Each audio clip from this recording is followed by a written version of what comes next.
She walked into his office 5 minutes late, and he noticed everything. The way her hair fell over her shoulder, the way she refused to look away. Christopher Blake was cold, calculating, untouchable. But when Sharon Bennett crossed his path, something shifted. He told himself it was nothing, just another intern, just another distraction. But every glance lasted too long. Every touch burned too deep. And the secret he carried, the one that transformed him every night, was about to be seen by the only woman who wouldn't run. What happens when the monster falls in love?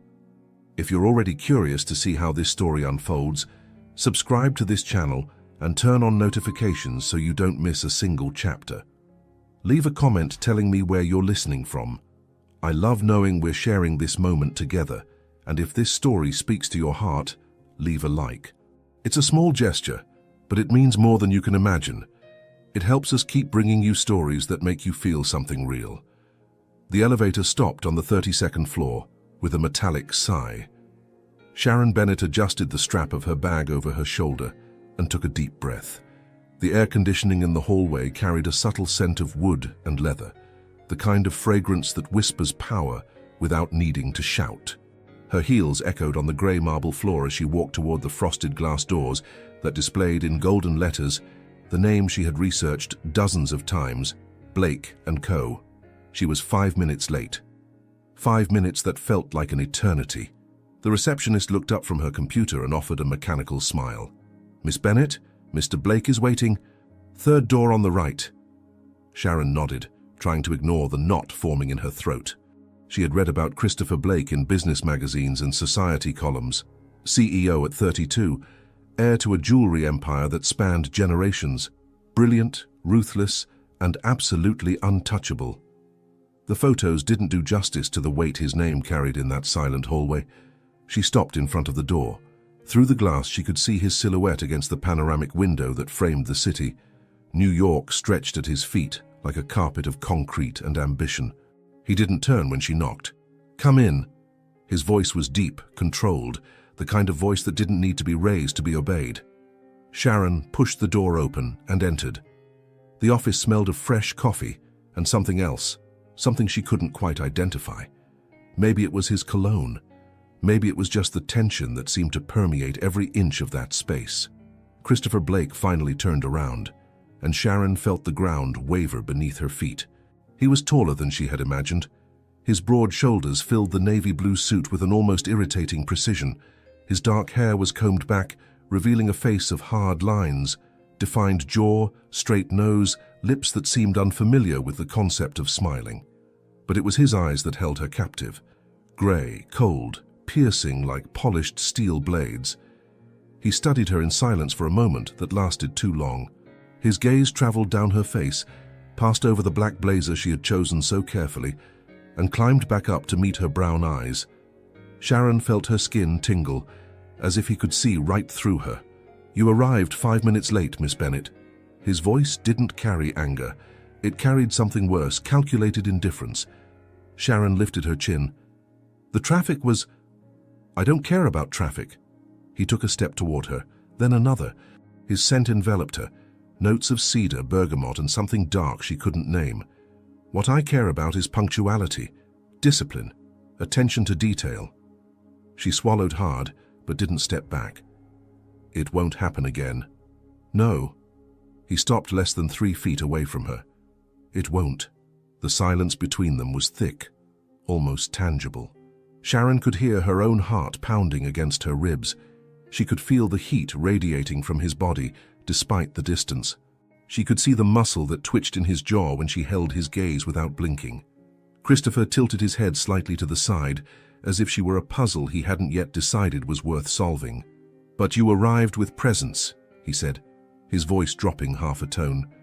"That's unexpected." Before she could respond, he turned away and walked to his desk. He picked up a folder and returned, extending it to her. When Sharon reached out to take it, his fingers brushed against hers.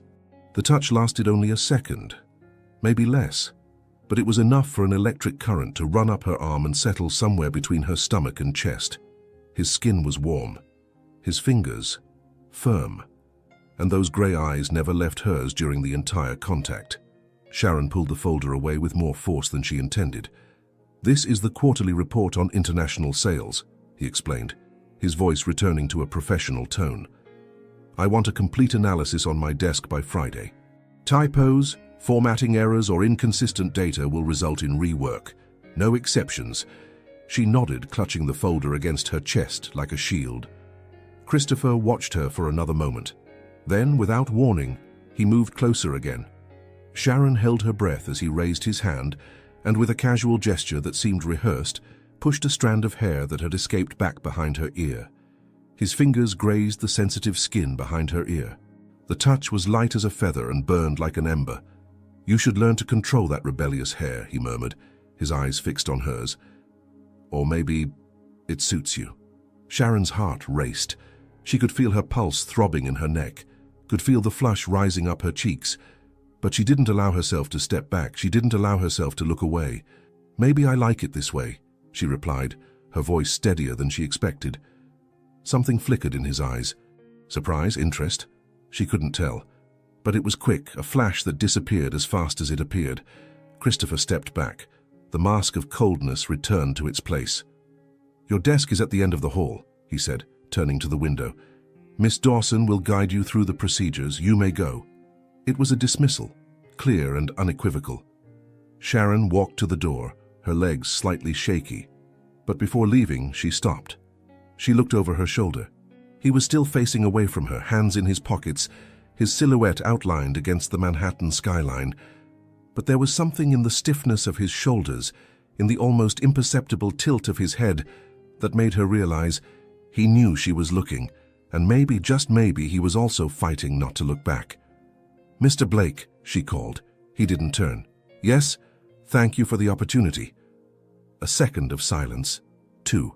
"Don't thank me yet, Miss Bennett." His voice carried something that could be a warning or a promise. "You don't know what you're getting into yet." Sharon left the office with her heart racing and the certainty that, whatever game Christopher Blake was playing, she was already a piece on the board, and the match had barely begun. The days at Blake & Co. passed like waves, some gentle, others violent. Sharon learned quickly that working for Christopher Blake was like walking on glass. Every step required precision, and any carelessness left marks. He tested her constantly. In the first week, it was reports with impossible deadlines. In the second, last-minute meetings that demanded flawless presentations. In the third, he started showing up at her desk without warning, leaning over her shoulder to point out mistakes that sometimes didn't even exist. His cologne, cedar and bergamot, became a silent alarm. Whenever Sharon caught its scent, her entire body went on high alert. But she didn't back down, never backed down. And maybe that's what irritated him, or fascinated him. Sharon couldn't decide which. That Thursday, the office was almost empty when her desk phone rang, the internal number. The receptionist's voice sounded tired. "Miss Bennett, Mr. Blake requests your presence in his office. Now." Sharon looked at the clock. 8:40 at night. Her stomach tightened.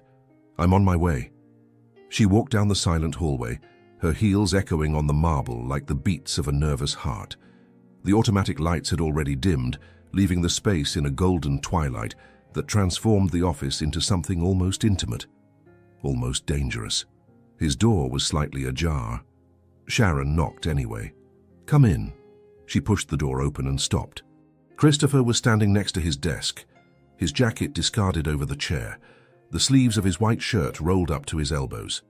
His hair, normally impeccable, had a few strands out of place, as if he'd run his hands through it several times. His tie was loosened, the first button of his shirt undone. He looked human, and that scared her more than his usual coldness. "Close the door," he said, without looking at her. Sharon obeyed. The click of the lock sounded too loud in the silence. He finally raised his eyes. Gray, intense, unreadable. "Sit down." She didn't sit. "What do you need, Mr. Blake?" A muscle twitched in his jaw. "I said sit down. And I asked what you need." The silence that followed was electric. Sharon could feel the tension building between them like a storm forming on the horizon.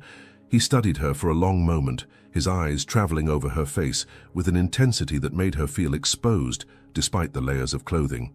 Then, to her surprise, the corner of his mouth curved. It wasn't exactly a smile, it was something more dangerous. "You're stubborn," he observed. "I'm determined." Same thing. No. Stubbornness is a flaw. Determination is a virtue. He let out a low sound, almost a laugh. Depends on who's in control. Christopher walked to the sideboard in the corner of the office. Sharon watched as he picked up a porcelain cup and filled it with coffee from a thermos. The rich, full-bodied aroma flooded the space, mingling with his cologne in a way that made her stomach tighten. He turned and walked toward her, stopped inches away. Too close. Drink. Sharon looked at the extended cup, then at his face. "You called me here at 9 at night to serve me coffee?" "I called to see if you can keep your focus." He tilted his head, his eyes fixed on hers. Even under pressure, even under watchful eyes, she felt the flush rising up her neck, but didn't look away. She reached out and took the cup. Her fingers brushed against his in the process. This time, the touch wasn't accidental. Christopher kept his fingers in place a second longer than necessary. His skin was warm against hers. His thumb moved almost imperceptibly, a phantom caress against the back of her hand. Sharon felt her breath falter. Then he let go. "Drink," he ordered, his voice rough. She brought the cup to her lips. The coffee was perfect. Strong, slightly bitter, with a hint of caramel. Exactly how she liked it. How did he know? "Is it good?" he asked. "It is. Good." He didn't step away. "Because you're going to need it. We have a presentation for the board on Monday. I want you there." Sharon almost choked. "At the board meeting? But I'm just—" "You are what I say you are." His voice cut through the air like a blade. "And I say you'll be in that room with impeccable data and a presence that won't embarrass this company. Understood?" Her heart was pounding so hard, she was certain he could hear it. This was a test, another test, but it was also an opportunity. A chance to prove she belonged in that world as much as any of them. "Understood," she answered. "Good." He finally moved away, walking to the window. The city glowed below, millions of lights twinkling like earthbound stars. Sharon remained where she was, the cup still warm in her hands, trying to steady her breathing. "You can go," he said without turning around. She should have left, should have placed the cup on the desk and walked out without looking back. It was the professional thing to do, the safe thing, but something kept her in place. Why me? The question escaped before she could stop it. Christopher turned his head. His profile was outlined against the city lights, the straight nose, the firm lips, the tense jaw. He didn't answer immediately. When he spoke, his voice was low. "Because you don't run." Sharon felt the weight of those words settling somewhere deep inside her. There was something in the way he said it, something that went beyond work, beyond the provocations, beyond the power game they played every day. There was something that sounded almost like admiration or need. She placed the cup on the nearby desk and walked to the door, but before opening it she stopped. "Mr. Blake." "Yes?" "I don't run." She looked over her shoulder. His eyes met hers through the reflection in the window. "But I also don't let myself be cornered." She left before he could respond. The hallway was dark and silent. Sharon walked to the elevator with her heart racing and her mind in turmoil. The touch of his fingers still burned on her skin. His gaze still pierced her memory. She didn't know what was happening between them, didn't know if it was attraction, manipulation, or something completely different. But she knew one thing. Christopher Blake wasn't just her boss. He was a question she didn't yet have the courage to answer. And the answer, she sensed, would change everything. The board presentation was a success. Sharon left that room with trembling hands and her chest swelling with pride. The directors praised her. Christopher remained silent the entire time, but when his eyes met hers at the end, there was something different in that icy gray. Something that looked like approval. Or maybe she was just imagining it. That night, Sharon decided to celebrate alone. A hot bath, a glass of wine, a movie she wouldn't have to think about to watch, but when she reached the lobby of the Blake & Co. building to catch a cab, she realized she'd forgotten her badge on her desk. Without it, She wouldn't be able to get in the next day. She cursed under her breath and went back. The elevator climbed in silence. The 32nd floor was plunged in darkness, only the emergency lights casting an amber glow over the hallway. Sharon walked to her desk, grabbed her badge, and was already heading back when she heard it. A muffled sound, coming from Christopher's office. She stopped. Her heart raced.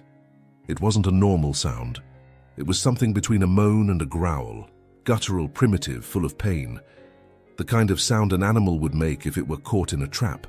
Sharon knew she should leave, knew this wasn't her business, knew that crossing that line could cost her job, her reputation, everything she'd worked for. But her feet carried her to the door anyway. It was ajar. The light inside was dim, just the glow of the city coming through the windows. Sharon pushed the door slowly, the creak of metal cutting through the silence, and then she saw him. Christopher was in the center of the office, but he wasn't the Christopher she knew. He was barefoot. His shirt had been torn off, buttons scattered across the floor like small white pearls. His bare chest rose and fell with heavy breaths, his skin covered by a thin layer of sweat that gleamed under the moonlight. His hair was damp, stuck to his forehead, and the muscles in his arms trembled as if he were fighting against something invisible. But it was his eyes that made her hold her breath. They were no longer gray. They were golden, wild, animal. Christopher turned his head toward her with a speed that didn't seem human. When he saw her, he recoiled. The movement was instinctive, primitive, the retreat of a creature that doesn't want to be seen in its most vulnerable state. "You," his voice came out ragged, hoarse. "You shouldn't be here." Sharon couldn't move. Fear and fascination kept her rooted in place.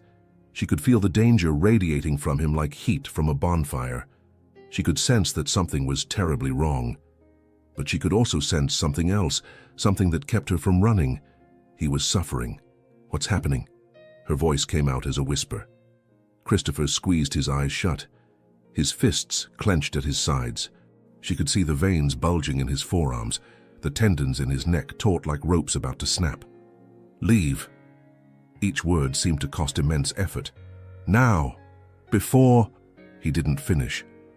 A wave of pain tore through him, and he fell to his knees, hands flat on the floor, breath coming in gasps. Sharon ran to him without thinking. She knelt beside him, her hands hovering over his bare shoulders, not knowing if she could touch him. His skin radiated heat, not the normal heat of a human body, but something feverish, almost incandescent. His scent was different, too. There was still cedar and bergamot, but now mixed with something musky, wild, earthy. Christopher. She used his first name without realizing. "What's happening to you?" He raised his head. Those golden eyes met her brown ones. There was so much in that gaze: pain, fear, anger, shame, and something more, something that looked like a silent plea. "Don't tell anyone. You need to go." His voice was a low growl. "If you stay on, if you see me, you'll never be able to look at me the same way again." "See you what?" He didn't answer. Instead, he grabbed her arm. His fingers closed around her wrist with a force that bordered on pain. Sharon felt the pressure, felt his nails, which seemed sharper than they should be, pressing into her skin. But she didn't try to pull away. "If you tell anyone what you saw," he hissed, his eyes locked on hers, "I swear I'll—" The sentence died in the air. For a moment, they stayed like that. Faces dangerously close, breaths mingling, the silence screaming around them. Sharon could feel his hot breath against her lips. She could see every detail of his face, the pores, the shadow of stubble, the dark lashes that framed those impossible eyes. His hand released her wrist and moved up. His fingers touched the side of her face with a gentleness that violently contrasted with the force from seconds before. His thumb grazed her cheekbone, traced down her jawline, stopped at the corner of her mouth. Sharon closed her eyes. His touch was fire and ice at the same time. It was wrong, it was dangerous, it was inevitable. But then he pulled back. He jerked away so abruptly she almost lost her balance. Christopher stood and walked to the window, turning his back to her. The muscles in his back were taut, his spine rigid as steel. "Leave, Sharon." His voice was cold again, controlled. But there was a crack underneath. "And forget what you saw." She stood slowly. Her legs trembled. Her mind spun. "I won't tell anyone," she said. He didn't respond. "But I won't forget either." She left the office before he could react. She walked to the elevator with her heart pounding, her skin still burning where he had touched her.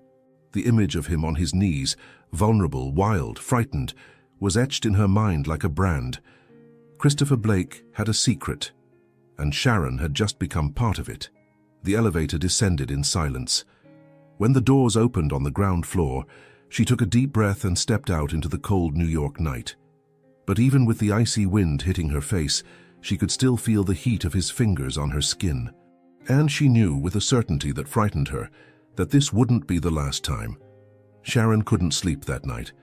Every time she closed her eyes, she saw Christopher's golden eyes piercing the darkness. She saw the muscles trembling beneath his sweaty skin.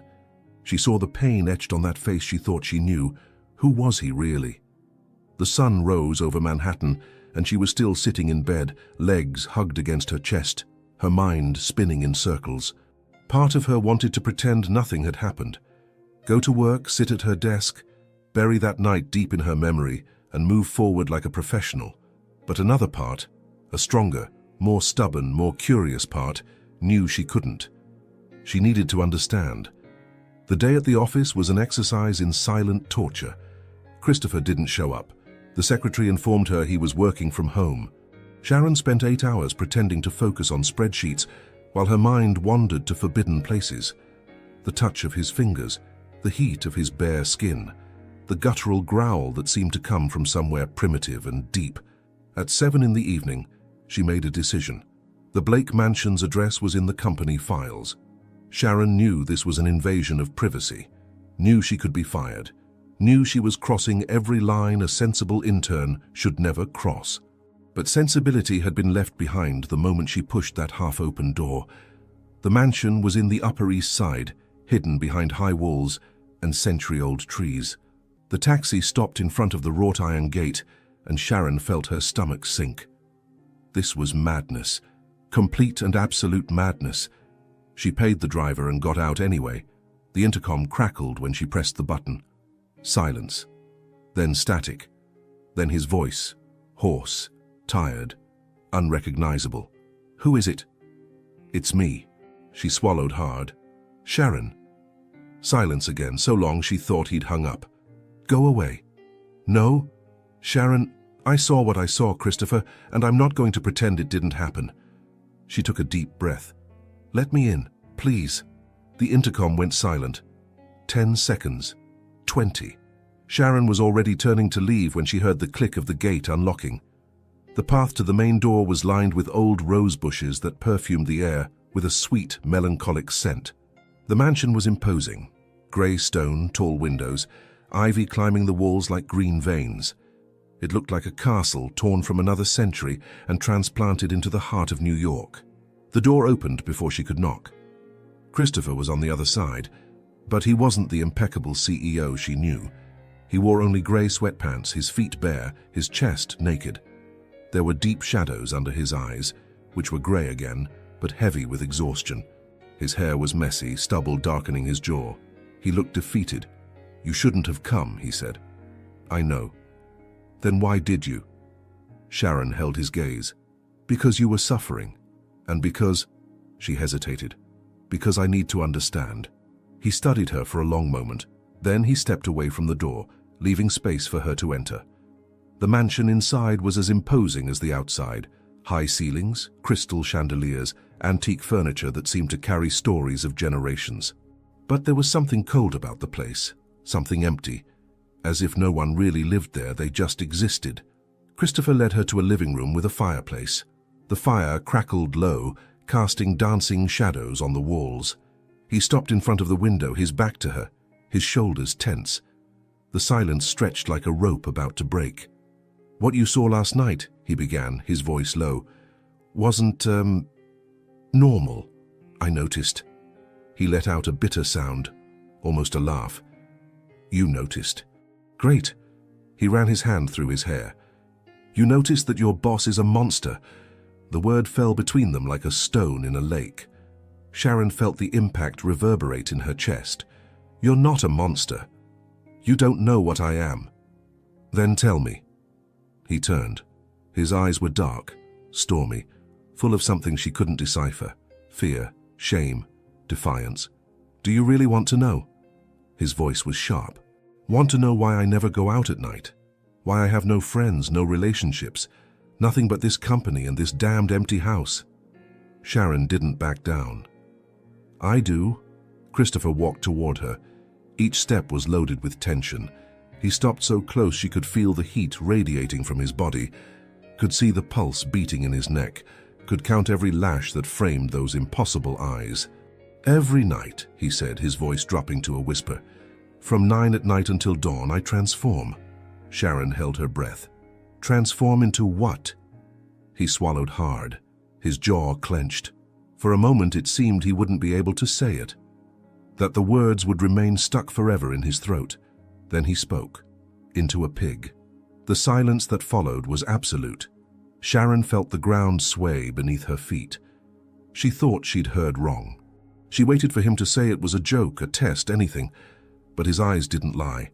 They were full of an ancient pain, a deep shame, a loneliness she had never seen in another human being. A curse, he continued, his voice torn, cast by a woman I rejected years ago, a witch who swore I would pay for spurning her. Every night I stopped being human. I stopped being me. Sharon didn't know what to say, didn't know what to think. Her rational brain screamed that this was impossible, absurd, insane.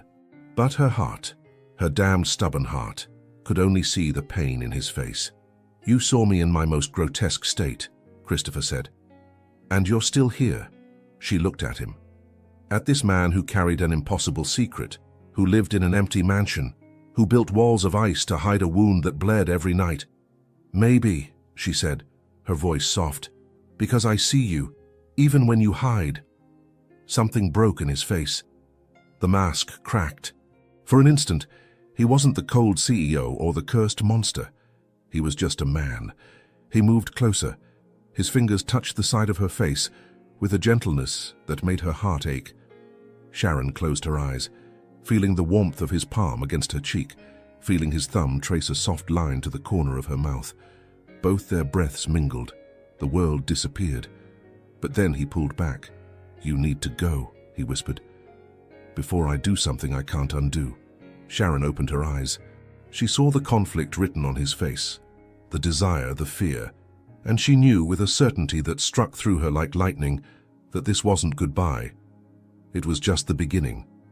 A week had passed since the revelation, a week of loaded glances at the office, interrupted conversations, accidental touches that left skin burning for hours. Sharon and Christopher danced around each other like two planets caught in the same orbit, too close to ignore, too distant to collide. Until that night. The storm fell over New York without warning. The sky opened and unleashed a fury of water and wind that turned the streets into rivers and traffic into chaos. Sharon was leaving the office when she received the message. I need you at the mansion now, it's urgent. There was no signature. There didn't need to be.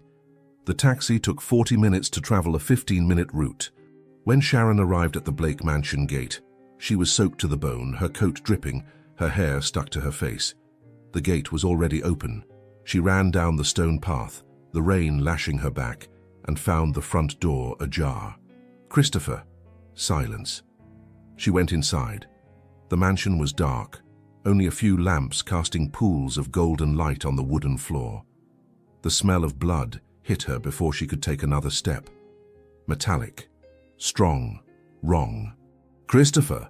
Sharon ran toward the sound of heavy breathing. She found him in the living room, collapsed on the sofa, his shirt torn and soaked in red. There was a deep cut on his left shoulder, blood trickling between the fingers he pressed against the wound. His face was pale, covered in sweat, his eyes half closed. He raised his head when he saw her. He tried to smile. You came. What happened? She ran to him, kneeling beside the sofa. My God, you're bleeding so much. We need to call an ambulance. No. His free hand grabbed her wrist with surprising strength for someone so injured. No hospitals, no doctors. They can't see me when... He didn't finish, but Sharon understood. The transformation. If he went to a hospital and transformed in front of doctors and nurses, it would be over. The secret would be exposed. His life would be destroyed. "What happened?" she repeated, her voice firmer. "I ran." He closed his eyes.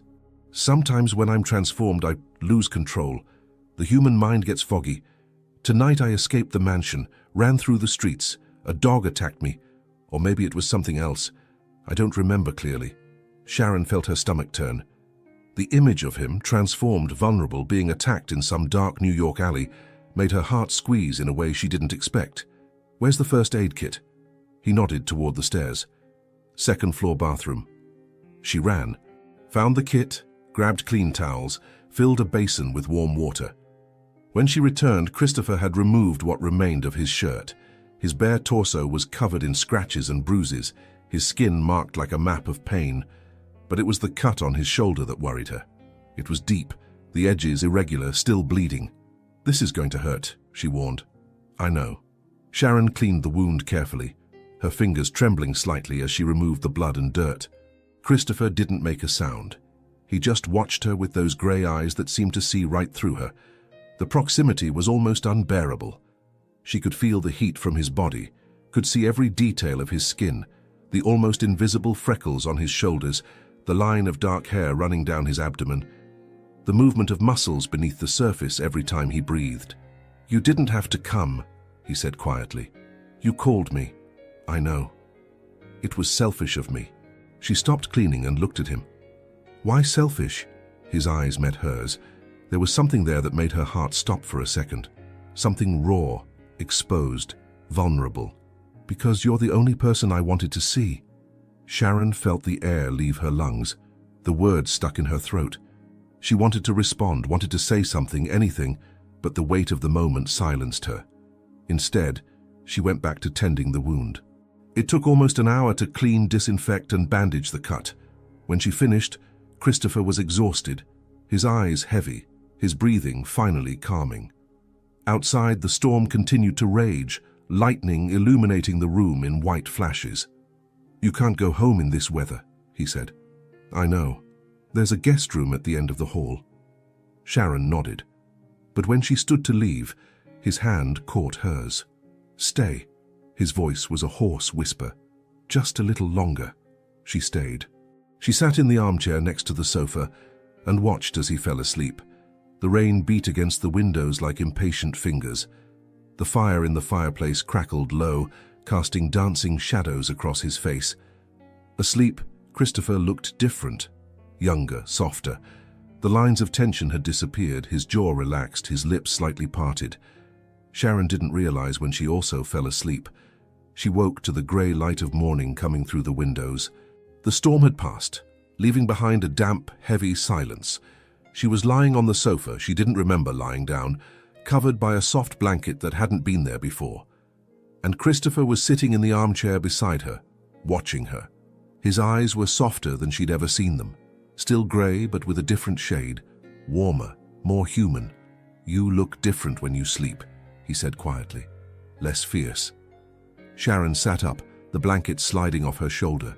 She saw his gaze drop for an instant, quick, almost imperceptible, to the exposed skin before returning to her face. Christopher leaned forward and reached out. She thought he was going to say something, do something. Instead, he just pulled the blanket back up, covering her shoulder. But his fingers lingered. They slid across the bare skin of her shoulder, tracing a slow line to her collarbone, stopping a second longer than they should. The touch was light as a feather and burned like fire. Sharon held her breath. Her heart pounded so hard she was certain he could hear it. Their eyes met and locked. The air between them became thick, charged, impossible to breathe. She leaned in. So did he. Their breaths met for the first time, their lips inches apart. The entire world reduced to that minimal space between them. But his phone rang. The moment shattered. Christopher pulled back, his jaw clenching as he looked at the screen. He answered with a coldness that seemed forced. Sharon stood, her heart still racing. She knew she needed to leave, knew that this had been an almost that would change everything. But when she reached the door, she looked back. He was still looking at her, and in that look, there was a promise. The following weeks were an exercise in restraint. Sharon and Christopher saw each other every day at the office, exchanged glances loaded with unspoken meanings, and maintained a distance that seemed physical but was purely emotional. He had pulled back after that morning at the mansion. He'd returned to being the cold CEO, the demanding boss, the man of ice she'd met on the first day. But Sharon knew the truth now, knew what hid beneath that mask, and that made everything harder. It was in this setting that Dr. Sean Matthews appeared. He was a veterinarian, tall, blonde, with an easy smile and green eyes that always seemed to be laughing at some private joke. Sharon met him by chance when she took her elderly neighbor's cat in for an emergency visit. Sean was kind, patient, and absolutely charming. When he asked for her number, she saw no reason to refuse. The first date was at an Italian restaurant in the village. Sean made her laugh with stories about rescued animals and eccentric owners. He was light, uncomplicated, easy to be around. There were no power games, calculated provocations, or impossible secrets. Just a handsome man interested in getting to know her. Sharon should have been happy. But while Sean talked about his last trip to Brazil for a conservation project, her mind wandered elsewhere, to grey eyes instead of green, to loaded silences instead of easy laughter, to a man who kept her awake at night for reasons she couldn't or wouldn't name. The second date was a week later, then the third. Sean was consistent, thoughtful, present.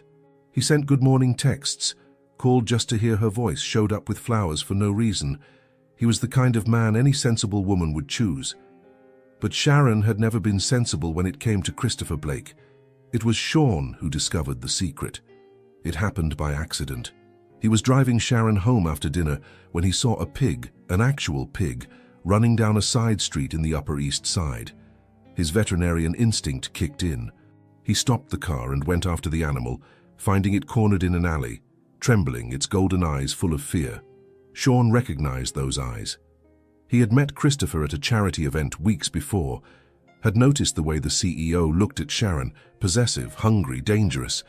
And now, looking at that pig with eyes too human, Sean understood what he was seeing.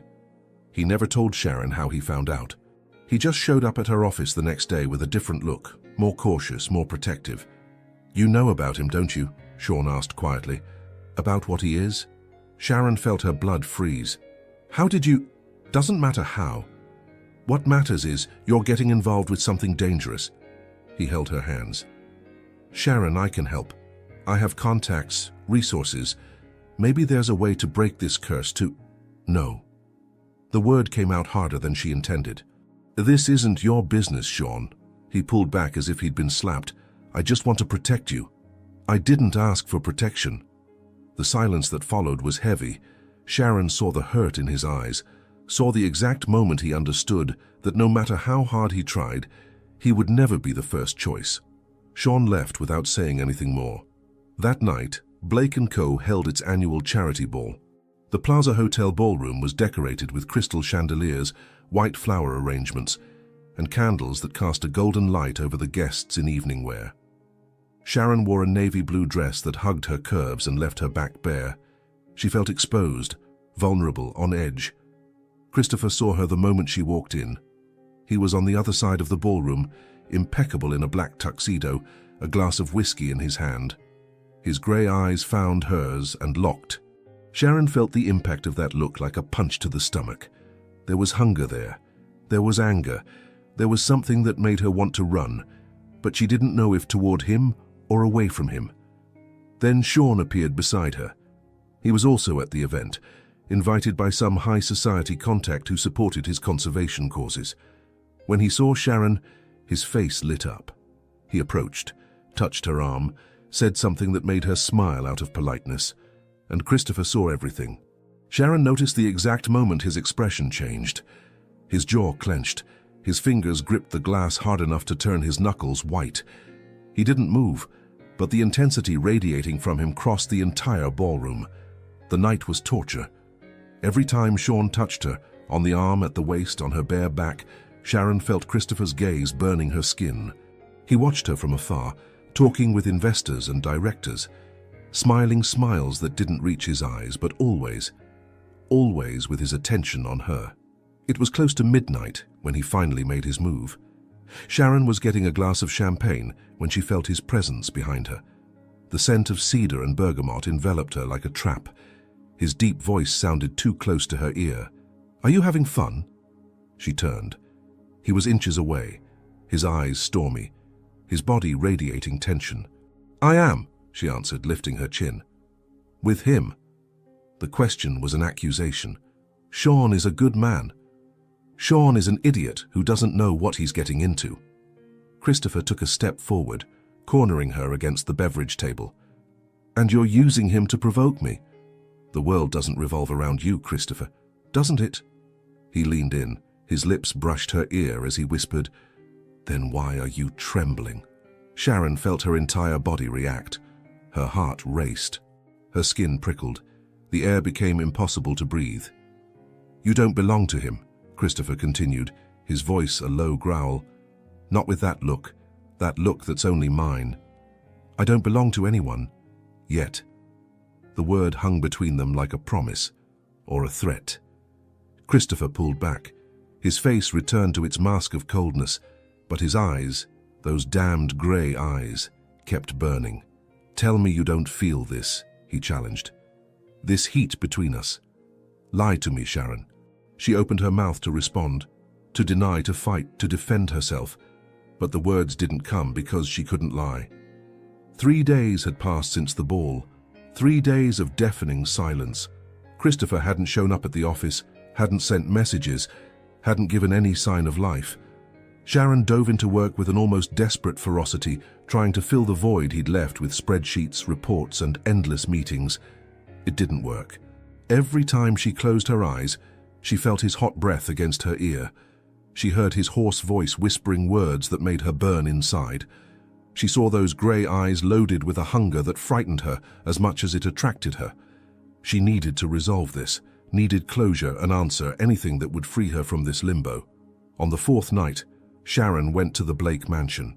The rain had returned, not with the fury of the previous storm, but with a melancholic persistence that turned the city into shades of grey. Sharon was soaked when she reached the gate. She pressed the intercom once, twice, 3 times. Silence. She was already turning to leave when the gate opened. The mansion was plunged in twilight. Only a few lights upstairs indicated anyone was there. Sharon crossed the garden with her heart pounding and found the front door unlocked. "Christopher?" Her voice echoed through the empty hall. Footsteps upstairs. Then he appeared at the top of the stairs. He was barefoot, wearing only black pants, his chest bare. His hair was messy, his stubble darker than ever. His eyes, those damned eyes, were red, as if he hadn't slept in days. "What are you doing here?" His voice was hoarse, tired. "I came for answers." He descended the stairs slowly. Each step seemed to cost him effort. When he reached the hall, he stopped several feet away, as if he didn't trust himself to get closer.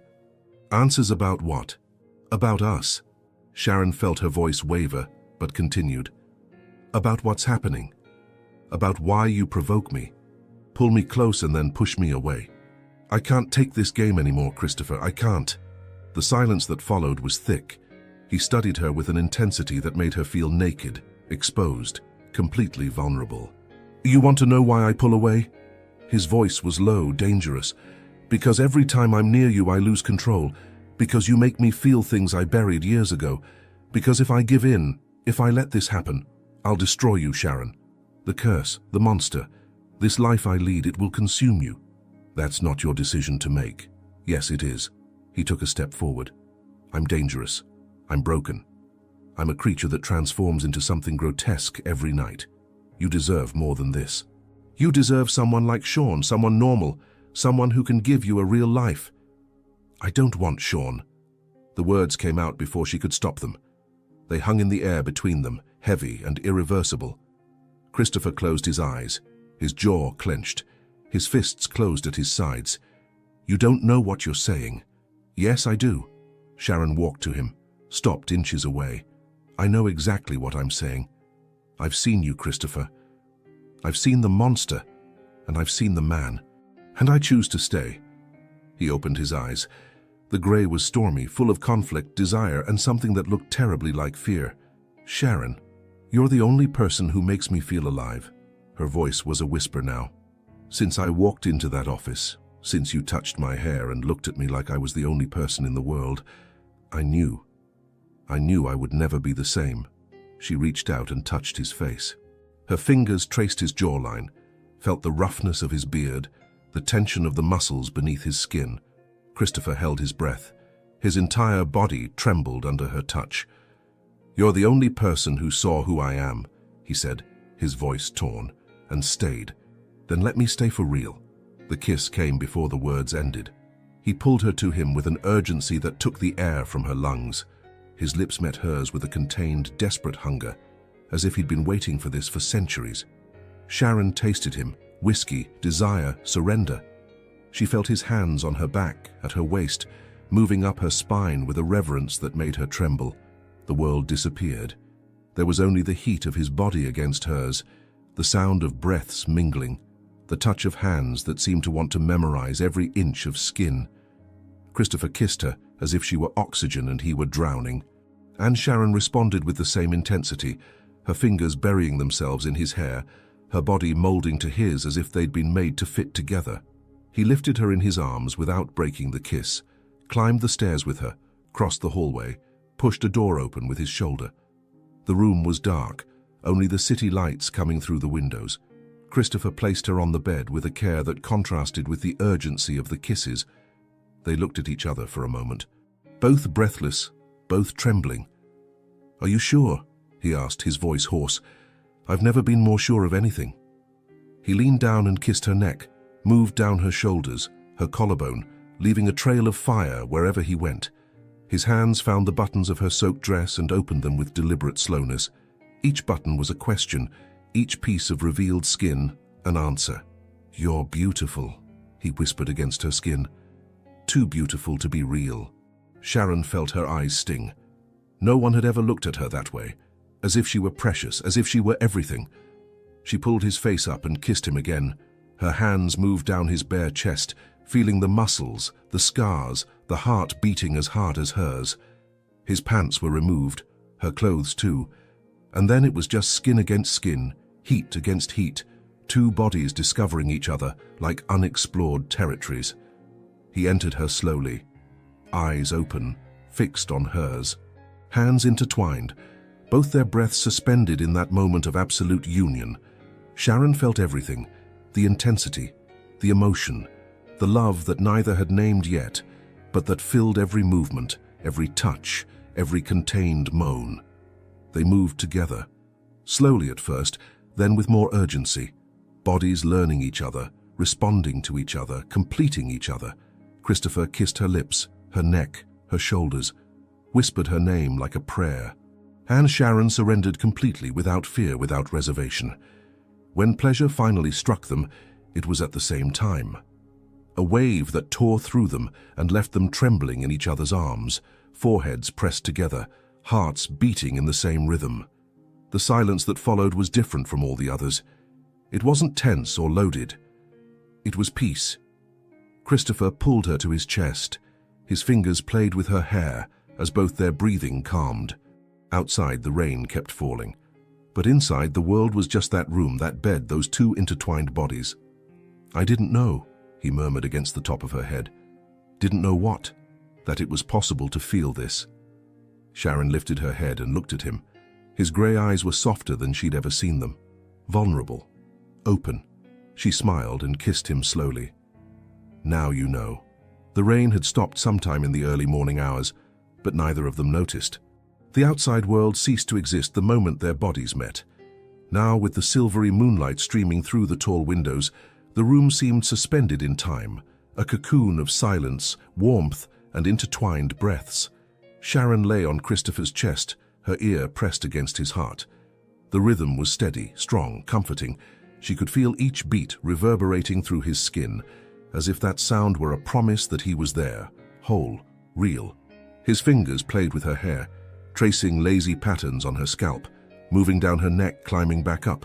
The touch was light, almost absent, but carried an intimacy that made her close her eyes and sigh. "What are you thinking about?" His voice was a deep murmur, hoarse with sleep and satisfaction.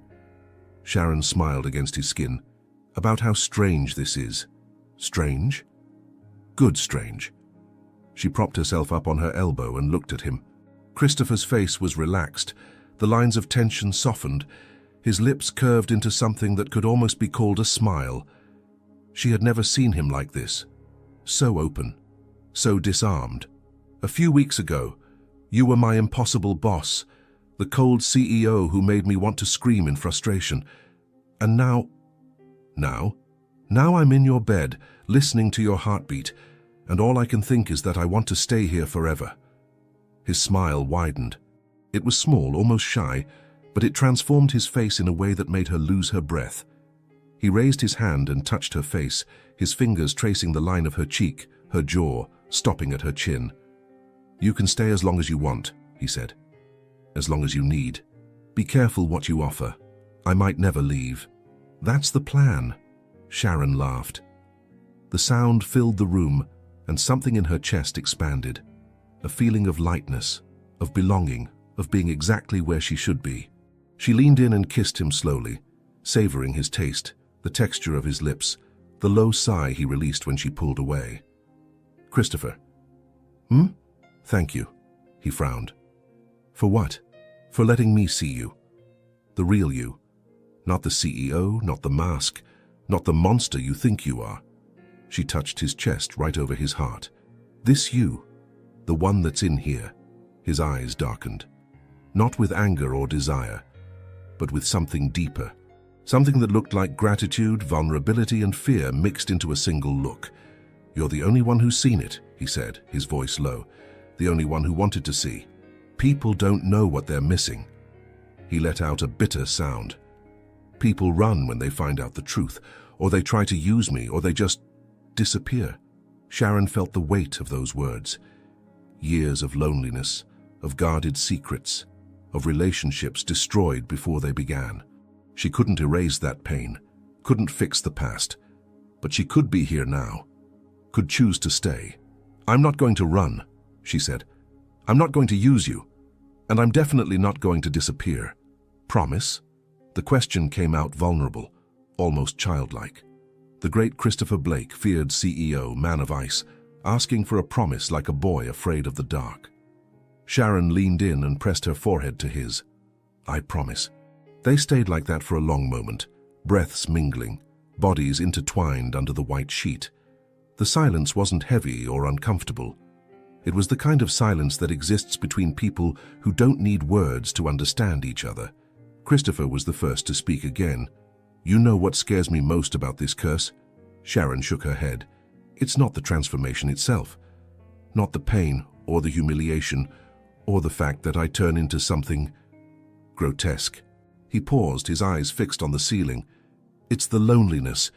Every night for hours I stop being human, and there's no one. There's never anyone. I could die in that form and no one would know. No one would care.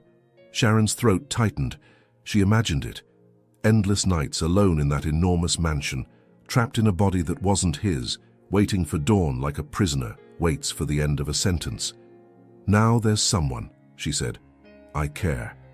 He turned his head and looked at her. His grey eyes shone with something that could be tears, but he held them back.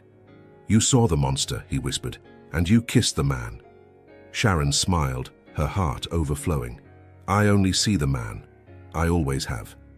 Christopher pulled her on top of him and kissed her. It wasn't the hungry kiss from before, it was slow, deep, full of a tenderness that made her eyes sting. His hands traveled down her bare back with an almost religious reverence, as if she were something too precious to touch firmly. When they separated, he settled her against his chest again. His arms closed around her like a fortress. Stay tonight, he asked. Stay and sleep here. With me. What about the transformation? There are only a few hours until dawn. I can handle it. Sharon wanted to protest, wanted to say he didn't need to endure anything for her. But the exhaustion in his eyes was evident, and so was the need. He wanted to fall asleep with her in his arms, wanted to wake up and find her there. Okay, she said. I'll stay. He let out a sigh of relief that made her smile. The great CEO, the man who controlled empires and intimidated directors, sighing with relief because she agreed to sleep beside him. Sharon closed her eyes. The warmth of his body enveloped her. The scent of cedar and bergamot mixed with the smell of both of them. His hand continued in her hair, the movements growing slower as sleep pulled him under. "Sharon." "Thank you." She smiled against his chest. "For what?" "For making me feel human, even when I'm not." Her throat closed again. She wanted to respond, wanted to say he had always been human, that the curse didn't define who he was, but the words didn't come. Instead, she hugged him tighter. They fell asleep like that, intertwined, hearts beating together. For the first time in years, Christopher Blake didn't fear the transformation, didn't fear the night, didn't fear the loneliness, because finally, after so long, he wasn't alone. And that, Sharon knew, was just the first of many nights. Sharon woke to sunlight streaming through the windows. The golden morning light painted the room in warm tones, transforming the white sheets into liquid gold. She stretched slowly, her body deliciously sore, her skin still tingling with memories of the night before. That's when she realized Christopher was beside her, human, awake, watching her with eyes that shone in a way she'd never seen. "Good morning," he said, his voice rough with sleep. "Good morning." She frowned. "What time is it?" "Almost 8. Her heart raced. 8 in the morning. The sun was already high, and he was there, in bed, whole, with no sign of transformation. "Christopher." She sat up, the sheet sliding down her body. "You didn't transform." His face changed. His expression shifted from soft to something that looked like amazement, disbelief, and a hope so fragile it hurt to see. "No," he whispered. "I didn't transform." The silence that followed was loaded with meaning. Sharon could see his mind working, could see the gears turning as he tried to understand what had happened. Years of curse, of lonely nights, of painful transformations, and suddenly nothing. How is this possible? She touched his arm, her fingers tracing the warm, human, intact skin. The curse, did it just end? Christopher shook his head slowly. I don't know. He got out of bed and walked to the window. The sunlight illuminated his naked body, highlighting the muscles, the scars, the tension in his shoulders. Sharon watched as he ran his hands through his hair, the familiar gesture of when he was processing something difficult. "There's a legend," he said finally, without turning around, "about curses like mine. They say they can only be broken by one thing." "What?" He turned his head. His grey eyes met hers. "True love." The words hung in the air between them. Sharon felt her heart squeeze, her throat close, the weight of that revelation settling into every cell of her body. "Do you think—" She couldn't finish. "I think you saved me." His voice was raw, exposed. "I think what happened between us last night was real, was true, and that's what broke the curse." Sharon should have been happy, should have been radiant, relieved, overflowing with joy. But something held her back, a shadow that had settled in her mind since he mentioned the legend. "Christopher." She stood, wrapping the sheet around her body. "You said the curse was cast by a woman you rejected." He nodded, his jaw clenching. "Did she love you?" "She thought she did." "And you? Did you love her?" The silence that followed was too long. Sharon felt the cold spreading through her chest, doubt taking root like a weed. "There was a time," Christopher said slowly, "when I thought I loved, but I was wrong. I was young, impulsive, confused. What I felt for her wasn't love. It was fascination, obsession, maybe. But not love." "How do you know?" He walked to her, stopped so close she could feel the heat radiating from his body. "Because it was never like this." He held her face with both hands, his thumbs caressing her cheeks. "Never this certainty I feel with you. This peace, this completeness. With her, I was always at war. With myself, with her, with the world. With you, for the first time, I feel at home." Sharon wanted to believe, wanted to surrender to those words and let them erase all her doubts. But insecurity was a monster as old as his curse, and it wouldn't be defeated easily. What if it wasn't me? Her voice came out as a whisper. What if the curse broke because of her? Because of what you had in the past? Maybe the spell just needed time, or... Sharon. His voice was firm but gentle. Look at me. She raised her eyes, found the stormy grey she'd learned to read, to understand, to love. I've only had one true love in my life, he said, each word loaded with conviction. And she's here, with me, in my arms. Her eyes stung. A tear escaped and ran down her cheek. Christopher wiped it with his thumb, the touch so gentle it made her heart ache. You saw me at my worst, he continued. Saw the monster, the loneliness, the darkness. And you didn't run, didn't try to fix me or change me. You just stayed and loved me the way I am. That's true love, Sharon. That's what broke the curse. She let out a sob. Her hands found his chest, felt his heart beating strong and steady beneath her palm. I love you, she said. The words came out before she could stop them, but they were right. They were true. I love you, Christopher. I love the arrogant CEO, the vulnerable man, the cursed monster, everything. I love everything. His face transformed. The mask fell completely, revealing an emotion so intense it took her breath away. His eyes shone with tears he didn't try to hide. I love you too. His voice was hoarse, broken. More than I've ever loved anything. More than I thought I was capable of loving. He kissed her. The kiss was different from all the others. It wasn't urgent or desperate. It was deep, complete, loaded with everything they'd built. The tension, the provocations, the revelations, the shared nights, the silent promises. It was the kiss that sealed the end of a curse and the beginning of a life. When they separated, both were crying. But they were tears of relief, of happiness, of a hope that could finally exist without fear. Christopher pressed his forehead to hers. It's over, he whispered. The curse is over. Sharon smiled through her tears. No. She touched his face, traced the lines she'd learned to love. It's just beginning. He held her, tight, complete, as if he would never let go. And for the first time in years, Christopher Blake was no longer a cursed man. He was just a man, a loved man. And that was the only spell that mattered. The months that followed were the brightest of Sharon's life. The curse had disappeared completely, taking with it the lonely nights, the painful transformations, the shadows that had haunted Christopher for so long. He still woke some mornings with his heart racing, his eyes searching for the first light of dawn, with a residual fear that would take time to disappear. But then he'd look to the side, see Sharon sleeping next to him, and peace would return. They didn't hide the relationship anymore. At first, there were curious looks at the office, whispers in the hallways, bets about how long it would last. The intern and the CEO. The story seemed straight out of a movie, and maybe that's why so many doubted it. But week after week, month after month, they remained together, solid, unshakable. Christopher changed. Not dramatically or suddenly, but in small things that only Sharon noticed. He smiled more, not the calculated smiles of business meetings, but genuine smiles that reached his eyes and transformed his face into something almost youthful.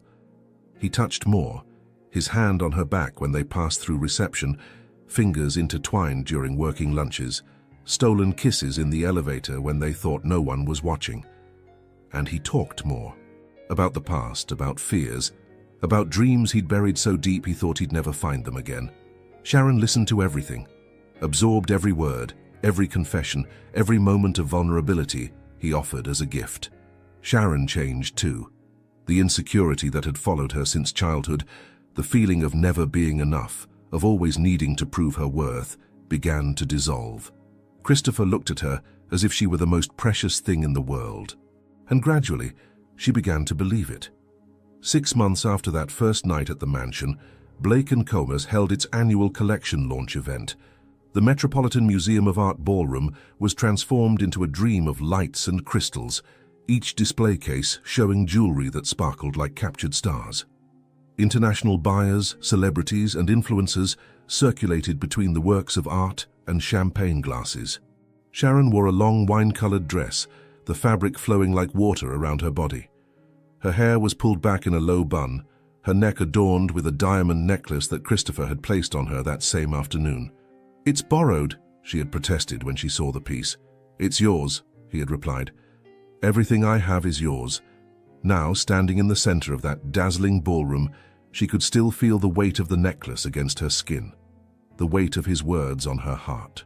Christopher was on the other side of the room, talking with a group of investors, but his eyes found hers every few seconds, crossing the crowd like a lighthouse beam. Each look was a promise, each discreet smile, a caress from a distance. It was close to 10 at night when he stepped onto the stage.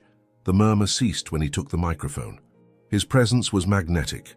Broad shoulders in an impeccable tuxedo, dark hair perfectly combed, grey eyes sweeping the audience with that intensity that still made Sharon's heart race. "Good evening, everyone," he began, his deep voice echoing through the room. "I appreciate each of you being here for this celebration. Blake & Co. has existed for 4 generations, built on hard work, excellence, and family tradition." Polite applause, courteous smiles. Christopher waited for the silence to return. "But tonight I'm not here to talk about business." He paused. His eyes found Sharon's across the crowd. "I'm here to talk about love." The entire room seemed to hold its breath.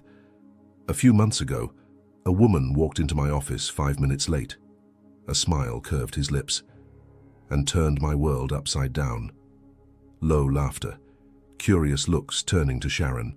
She was stubborn, defiant, absolutely infuriating. His voice softened. "And the bravest person I've ever met. She saw parts of me I had hidden from the entire world. She saw my flaws, my fears, my darkness. And she didn't run." Sharon felt her eyes sting. Her hands trembled at her sides. Christopher stepped down from the stage and walked to her. The crowd parted like the Red Sea, all eyes fixed on them. He stopped in front of her, and suddenly the entire ballroom disappeared. There was only him, only her, only that moment. Sharon Bennett. He took a small velvet box from his pocket. "You saved my body, my heart, and my soul." He knelt. The room let out a collective gasp. Christopher opened the box, revealing a diamond ring that captured the light and transformed it into 1,000 rainbows. "Now all that's left is to say yes." Sharon could barely see through her tears. Her heart beat so hard it seemed like it wanted to escape her chest. She looked at that man kneeling before her, the feared CEO, the man of ice, the cursed monster who had become her entire world. "Yes," she said, her voice choked, 1,000 times yes. Christopher stood and slid the ring onto her finger. Applause exploded around them, but neither heard it. He pulled her to him and kissed her, a deep, complete kiss, full of promise and future. When they separated, their faces were wet with tears. Tears of happiness, of relief, of a love that had survived secrets, curses, and all the obstacles fate had placed in their path. "I love you," he whispered against her lips. "I love you too." He pressed his forehead to hers, his arms wrapped around her as if they would never let go. "Forever?" Sharon smiled. "Forever." Around them, the world continued. The applause, the congratulations, the glasses raised in toast. But for Sharon and Christopher, none of that mattered. They had found each other.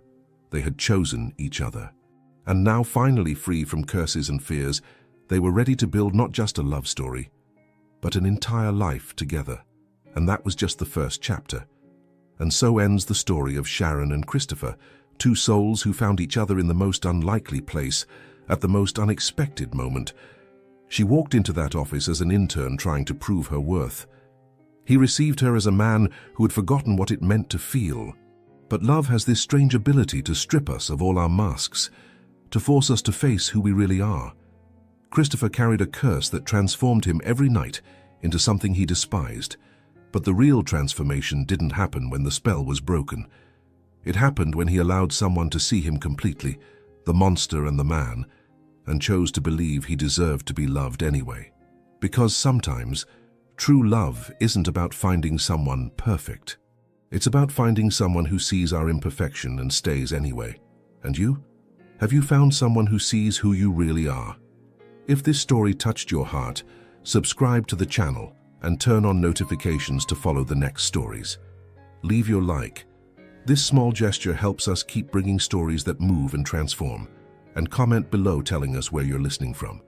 I love knowing that, even from a distance, we're connected through these words. If you felt it was really worth listening to, also click the super thanks button.